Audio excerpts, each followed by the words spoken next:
الشيطان الرجيم بسم الله الرحمن الرحيم إن الله وملائكته يصلون على النبي يا أيها الذين آمنوا صلوا عليه وسلموا تسليما درود شريف شوق سروت اللهم صل على سيدنا ومولانا محمد وعلى آله وعترته بعدد كل معلوم لك زمانیانو قدرمند مومنانو مسلمانانو الحمدلله نن ډیره د خوشحالۍ ورځ ده زمونږ استاسو په دې کلي کې په چمکني شریف کې یو داسې د عظیم الشان کلاس د هغې افتتاح او ابتدا وشوه چې د دې ثمرې به انشاءالله العزیز موږ تاسو ته ډېرې زر ښکاره شي مفتی سے مبارک لگیا دے رسول کلوننا الحمدللہ دغه مدرسې ته دغه جامعې ته ډېر خدمتونه شروع کړي دي ټوله زندگی ورته وقف کړې ده که تاسو وګورئ داسې د فتنو او داسې د ګرانیانو وخت روان دی زمونږ ستاسو ټوله ورځ په دنیا په کارونو کې تېرېږي مګر د هغې باوجود به زمونږ ستاسو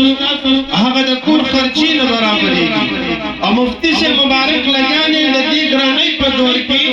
لگیا نے شب و رضی سوچ و فکر داوی کہ زمانگ استاسو ندی بچو دغا تربیت پر خلق سنگ کی تاسو چنن الحمدللہ دغا کلاس گو رہی او مفتی سے مبارک تاسو توئے لے نو دا خبر سیدہ چه مدارس مدرسی ہر زیکی دی کوسا پا کوسا معنی مدرسہ موجود دا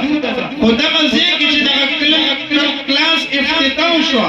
نو الحمدللہ دا دا دور جدید سرا دا دی زمانی سرا چه کم ضروریات دی دا معشومانو دا ہم ضروریات پا بنا باندی دا دی کلاس چه دی آغا افتتاح شوا اسو ببریدنی لکه مفتی سے مبارک ہوئے چې اکثر په سکولونو کې بعضې ماشومان وي چې هغې لاړ شي ډاکټران جوړ شي یو فیلډ ته لاړ شي بل فیلډ ته لاړ شي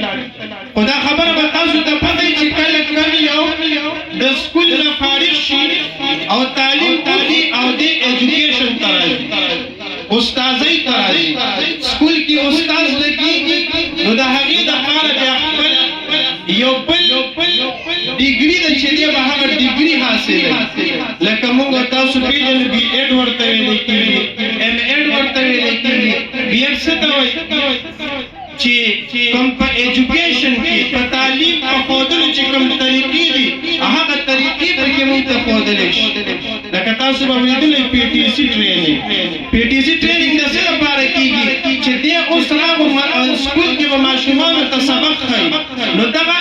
چې کوم ایم ای کړی دی ایم ایس سی کړې ده نو که نورو طرفونو ته ځي نو هلته ټریننګ نه وي خو که واپس دی د سکول ته راځي او دې ماشوم ته سبق ښودل ښایي نو هغه ته بیا د هغې دپاره ځان له به تعلیم کوي د هغې دپاره به یو ځان له کلاس اخلي چې دی به ماشوم څنګه پوهوي لکه سایکالوجي چې ورته وایي د ماشوم ذهن به څنګه دی معلوموي دی به د هغه چهرې نه څنګه معلوموي چې دغه ماشوم به زه څنګه د ده تربیت کوم د ده په ذهن کې به زه دا سبق څنګه اچوم د مفتي صاحب مبارک چې دغه کوم کلاس شروع کړی دی نو الحمدلله دا داسې کلاس دی چې کوم ماشوم دلته نه حفظ وکړي نو هغه به داسې صرف نه وي چې دی به حفظ وکړي او کور کې به پلار ته کښېني او لکه د طوطي په شان به صرف لګیا وي قرآن مجید تلاوت به کوي نه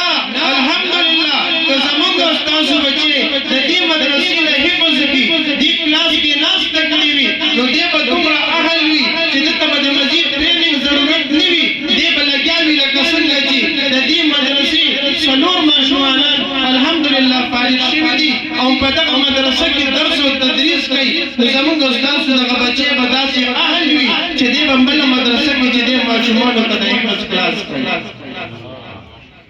حفظ کول صرف یادول نه دي بیا دا بل ته ښودل دي په هغه طرز و طریق باندې والحمدلله د دې زمانې چې کوم ضرورت دی چې هغه ماشوم هغه شان ته تیارول دي د هغه ذهن هغه شان ته تیارول دي د هغه تربیت کول دي نو الحمدلله زما په خیال په داسې کلاس چې کوم مفتي صاحب مبارک ما سره کومې مشورې کړې وې کوم راته ویل چې یاره دغه رنګې زما دغه